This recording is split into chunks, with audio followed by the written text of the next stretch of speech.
umpe Bibiliya kuko ari inezeza, umpe Bibiliya imbwira iby'ubugingo. Tugeze mu mwanya mwiza wo kwiga Bibiliya muri gahunda yo gusoma igice kimwe ku munsi. Muri iki cyumweru tuzasoma Yeremiya igice cya 34, 35, 36, 37, 38, 39 na 40. Imana izatuyoboze Mwuka Muziranenge. Yeremiya igice cya 34. Kutaguma mu isezerano. Imana yari yarategetse Abisirayeli ko umuntu nakorera imyaka 6 uwa 7 azajya ahabwa umudendezo yigendere. Nyamara bamaze igihe kinini barisha iryo sezerano. Imana yadukuye mu bubata bw'icyaha ikaduha umudendezo. Yifuza ko natwe duhesha abandi umudendezo. Kubwo kutagirira impuhwe abakene n'abatindi, Imana yemeye ko Nebukadinezari agota Yerusalemu, ndetse Yeremiya ahanurira abahatuye ko nabo bazagirwa imbohe mu mahanga. Yesu yaravuze ati, nuko ibyo wifuza ko bakugirira bagirira utyo nawe. Yeremiya igice cya 35.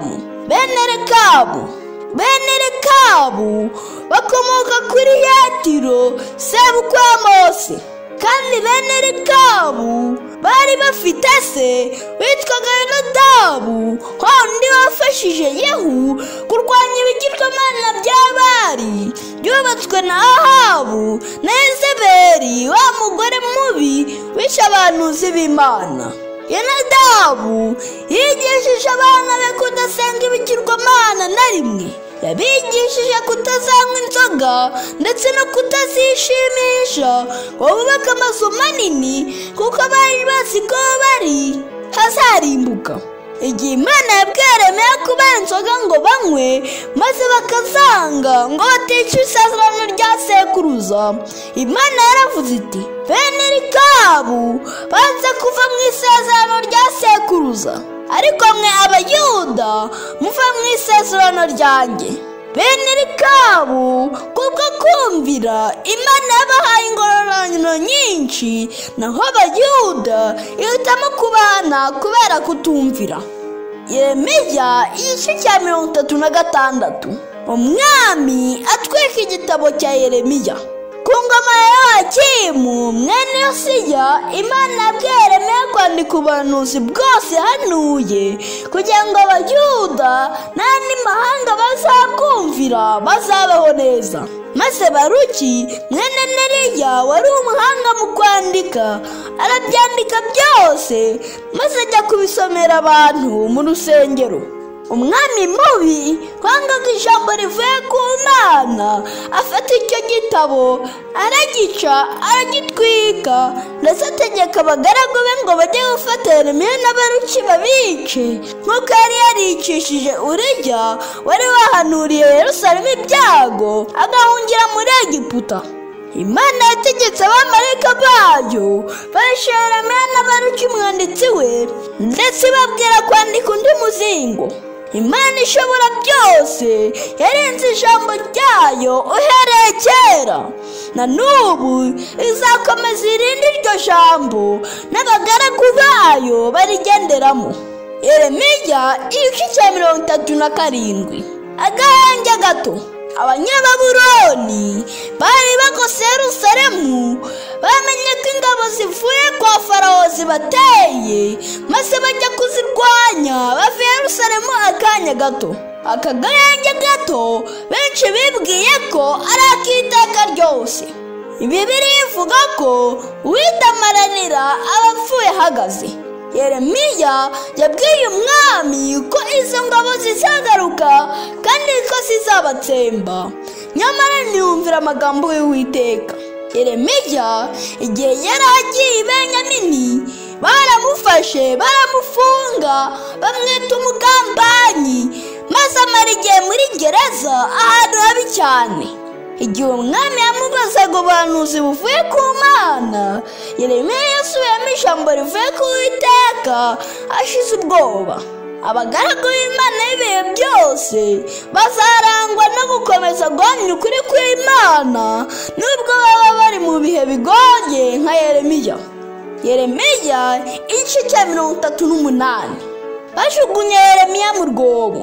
Ibikomangoma byumvaga ubutumwa Yeremiya yigishaga buvuye ku Mana byaramurwanije biramufata bimujugunya mu rwobo rwuzuye isayo kubera ubugome. Maze Ebedi-Meleki umunyetiyopiya wakundaga Imana araza amukuramo aramurokora. Imana ishobora gukoresha abantu utatekerezaga bakagutabara. Yeremiya amaze kuva mu rwobo yakomeje kwamamaza ijambo Imana yari yamubwiye ko izasenya Yerusalemu kubera ko bagomye. Nubwo twahura n'ibikangisho byinshi ntituzacogore kubwiriza ukuri kw'ijambo ry'Imana. Yeremiya igice cya 39. Yerusalemu ifatwa. Nebukadinezari yagarukanye n'ingabo nyinshi nk'uko Yeremiya yari yabihanuye, maze bafata Yerusalemu.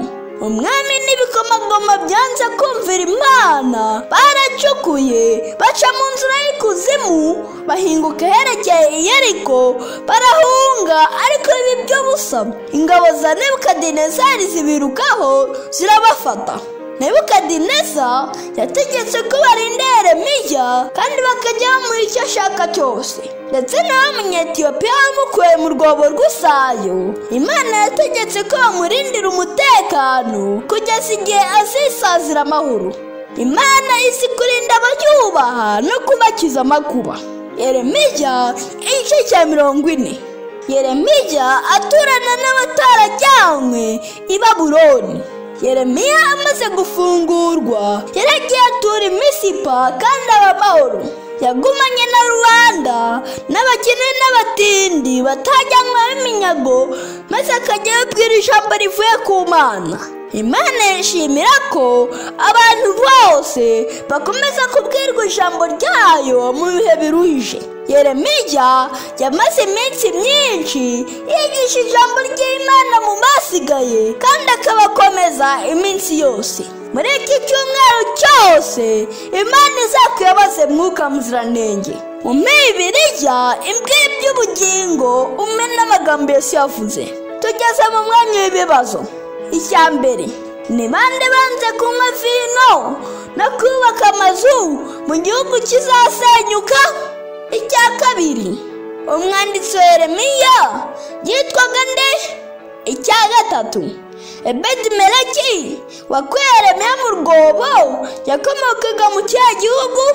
Imana ibahe umugisha.